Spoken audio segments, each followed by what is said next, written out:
Ինչ է տեղի ունեցել մամուլի տեղեկություններ կային, որ Արա Աբրամյանի Այո,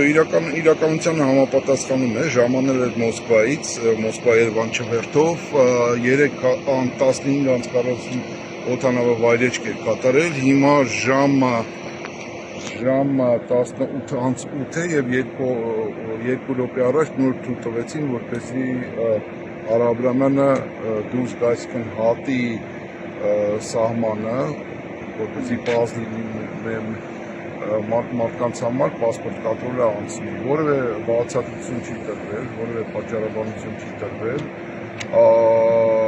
օրենքին իհարկե դա հակասում է, որովհետև այս կարգի վերաբերմունք ու այս կարգի ռեժիմը նախատեսված է միայն և միայն, երբ որ իրավախախտում է տեղի ունենում, որևէ իրավախախտում տեղի չի ունեցել, ավելի որևէ իրավախախտում չի արձանագրվել։ Այսինքն արհեստական ձգձգում է։ Ու սա ես պետք է խոստովանեմ, որ արդեն երկրորդ անգամ է, առաջին անգամ եղավ դեկտեմբերին 24 թվականի, բայց Արա Աբրամյանի հետ նաև Հայաստան էր պլանավորում այցելել Անդրանիկ Միրզոյանը, իսկ Անդրանիկ Միրզոյանը գիտեք, որ իրեն մուտքը Հայաստանը արգելված է։ Այն ժամանակ արգելեցին, ինքը նպատակը իր Հայաստան այցելելու գալու ծնողների շիրիմին այցելություն պետք է գերեզմանները այցելեր ծնողների, սակայն չթողեցին, այսինքն մյուս չվերթով իրեն վերադարձրեցին Մոսկվա։ Քանի որ Արա Աբրամյանի հետ էր, կարծիք կար, որ միգուցե որ միացնեին,